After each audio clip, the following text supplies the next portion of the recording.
Video ini bahas 5 pembelajaran dari buku Die with Zero. Karena nabung dan investasi itu memang wajib, tapi duitnya nggak akan lo bawa sampai mati. Gue Pandeka, dulu gaji UMR, sekarang suka banget investasi. Totalnya ada beberapa miliar. Tapi sama kayak kalian, gue tetap sisihin sebagian dari penghasilan gue untuk fund budget buat happy-happy bareng sama teman-teman terdekat dan keluarga terdekat gue. Pelajaran pertama, ngasih itu sekarang, bukan nunggu mati. Jadi gini, di buku ini si Bill pengarangnya bilang, banyak orang menunda-nunda untuk bersedekah. Padahal dia bukan orang Islam. Tapi intinya banyak orang mikir, nanti deh kalau gue punya duit baru gue sedekah. Nanti kalau duit gue udah banyak baru deh gue bikin masjid atau gue bikin sekolah. Padahal sebenarnya dengan duit sedikit apapun lo udah bisa melakukan hal yang baik untuk orang lain gitu. Bahkan kalau lo nggak punya duit, lo bisa pakai tenaga lo buat ngasih hal yang terbaik buat masjid, misalnya bersihin masjid atau senyum atau doain orang lain deh misalnya. Jadi buku ini bilang lo nggak tahu kapan bakal mati. Tapi bang, duit gue tuh pas-pasan. Coba dengerin hadis Nabi Muhammad yang satu ini deh.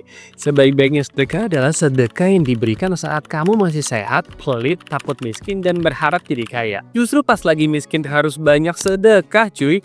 Nggak pakai uang ya pakai doa, pakai senyuman, pakai tenaga buat bersihin masjid kek. Karena kalau lo kasih setelah mati, itu terlalu banyak faktor yang lo nggak bisa kendalikan. Misalnya tempat yang pengen lo sedekahin ya udah berubah, atau fungsinya udah berubah, atau udah nggak ada. Timingnya telat, impactnya jadi minim. Kalau lo bisa pakai duit itu sekarang, lo bisa ngelihat hasilnya itu sekarang. Dan itu juga pahalanya kan ngalir terus sampai ke akhirat nanti. Pelajaran kedua, investasi pengalaman bakal panen kenangan.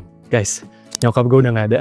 Dan gue yakin banyak orang yang nonton video ini yang orang tuanya juga udah gak ada. Nah sekarang alhamdulillah gue punya duit, gue punya sehat. Gue tinggal punya bapak gue dan bapak gue alhamdulillah masih sehat. Gue rela ngeluarin duit yang gue punya, yang gue pakai untuk ngebiayain kakeknya anak-anak gue, bokap gue, untuk pergi ke luar negeri setiap tahun supaya gue bisa dapetin memori dividen di waktu-waktu terbaik ini. Dan gue pengen anak-anak gue juga mengingat kakek mereka, which is bokap gue, adalah orang yang baik dan bisa dikenang terus sampai kapan aja. Entah gue dulu yang mati atau bokap gue dulu yang mati, tapi setidaknya gue spend duit gue setiap tahun keliling dunia sama orang tua gue, sama bokap gue yang which is tinggal satu-satunya, supaya gue bisa dapetin memori dividen dan kenangan-kenangan terbaik dengan dia dan keluarga gue. Buku ini bilang kita harus tahu mana pengalaman yang layak untuk lu beli pakai duit. Jangan ditunda. Sebelum telat, sebelum orang yang kita cintain atau kita sendiri udah nggak ada. Tanpa momen-momen sama orang yang peduli sama kita, teman dekat kita, orang tua kita, warga, nonton anak kita olahraga di sekolah, hidup tuh hampa bro.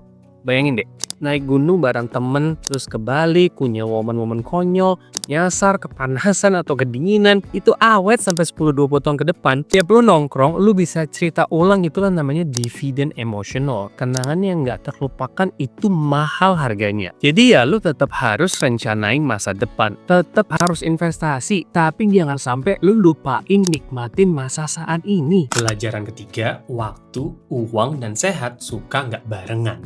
Bill, pengarang dari buku ini bilang bahwa ada yang namanya trifecta kehidupan. Satu duit, satu waktu, satu kesehatan. Nah masalahnya, 3 hal ini jarang banget datangnya tuh bersamaan. Umur 20-an, lo punya banyak banget waktu. Lo punya kesehatan yang prima, tapi duit lo pas-pasan. Gak ada tanggungan sih yang berat. Fisik masih on fire, tapi belum punya banyak duitnya. Umur 30-50-an, lo mulai punya duit. Naik jabatan, penghasilan stabil. Kesehatan masih oke deh kalau lo jaga. Tapi lo udah mulai kehabisan waktu. Lo mulai sibuk banget urusin kerjaan, ngurusin anak, tanggung jawab ini itu yang numpuk. Gak ada waktu buat diri sendiri, apalagi healing yang jauh-jauh gitu, yang buat pengalaman yang gokil. Umur 60-an ke atas, lo punya lebih banyak uang karena udah ngumpulin bertahun-tahun. Lo punya lebih banyak waktu karena pensiun, tapi kesehatan mulai menurun. Banyak orang di tahap ini akhirnya ngabisin duit, nauzubillah min dzalik, buat berobat, berjuang melawan penyakitnya, nambah waktu hidup dengan mengorbankan kenyamanannya. Tantangan hidup kita, gimana caranya nemuin titik keseimbangan antara 3 hal ini sebelum semuanya terlambat.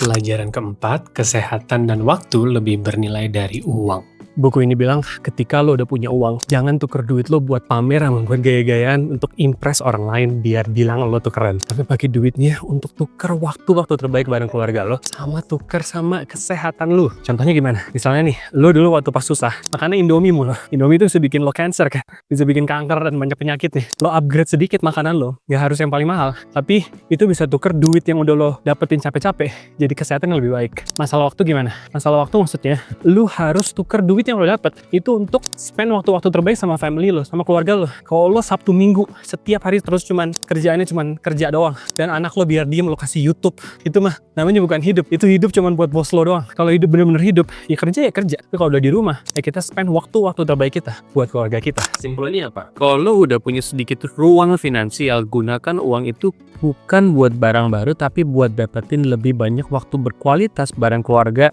dan untuk kesehatan lo. Pelajaran kelima, berani ambil resiko saat lo masih muda. Buku ini bilang berani ambil resiko ketika lo masih muda dan lo masih sehat. Kenapa? Karena penyesalan terbesar itu bukan pas lo lagi gagal, tapi penyesalan terbesar adalah ketika lo nyesel pas lo mau mati. Lo nggak ngelakuin hal yang lo harusnya lo lakuin, yang lo suka, yang lo pengen banget, tapi lo nggak lakuin karena lo cuma mikirin apa kata orang doang. Padahal mah orang juga bodo amat. Jadi lakuin aja hal yang pengen lo lakuin hari ini, asal positif. Kenapa? Karena saat muda lo nggak punya banyak yang bisa hilang, tapi punya banyak waktu buat recovery kalau lo gagal. Contohnya buka bisnis kecil dan gagal, bisa coba lagi, pindah kota baru kek, bisa balik kapan aja. Coba karir baru nggak masalah, lo masih bisa muter arah. Dan kalau sukses, lo punya seumur hidup buat nikmatin hasilnya. Tetap harus terukur, tapi yang penting jangan stuck di zona nyaman cuman karena takut gagal doang. Let's live life to the fullest. Karena hidup bukan cuma urusan nyari duit dan nyari investasi, tapi juga urusan nikmatin hidup. Kalau teman-teman masih mau tahu buku-buku yang merubah hidup gue, please klik 2 video di video ini ya. Thank you for watching. Assalamualaikum.